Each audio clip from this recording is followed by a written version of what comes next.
একটা হাদিস শোনাই। আল্লাহ পাক বলেছেন, হে আদম সন্তান, আমরা কি আদম সন্তান না? হে আদম সন্তান, আমার ইবাদতের জন্য সময় বের করো। আমার জন্য, আমার ইবাদতের জন্য সময় বের করো।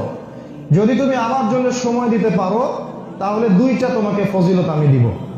একটা হচ্ছে তোমার সমস্ত টেনশন আমি দূর করে দিব, টেনশন বলে কিছু আপনার থাকবে না, এবং তোমার সমস্ত দারিদ্রতা আমি ঘুচিয়ে দিব ইনশাআল্লাহ। আর আল্লাহ পাক বলেছেন, ওয়াইল লাম তাফআল, তুমি যদি এইটা না করো, আমার জন্য সময় না দাও, আমার ইবাদতের জন্য সময় বের করতে না পারো, তাহলে তোমার দুই হাতকে আমি ব্যস্ততা দিয়ে ভরে দিব।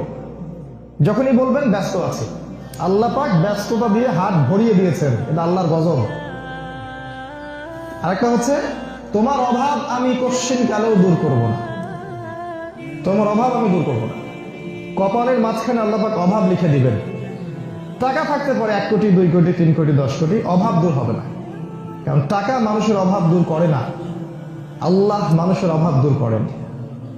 একজন ভ্যান চালক সারাদিন ভ্যান চালায়, দেখবেন রাত্রেবেলা দিব্যি সে নাক ডেকে ঘুমাচ্ছে, প্রশান্তির ঘুম। আর দেখবেন ব্যাংক ব্যালেন্সে crore crore, million billion dollar পড়ে আছে, ঘুম নাই, অশান্তি। তাই না? বাস্তবতা এগুলা। অতএব এটা আল্লাহর গজব। যদি আপনি আল্লাহর জন্য সময় দিতে না পারেন, আল্লাহ পাক আপনার হাতকে ব্যস্ততা দিয়ে ভরে দিবেন, আপনি সময় দিতে পারবেন না, তখন অভাব আল্লাহ কখনো দূর করবেন না।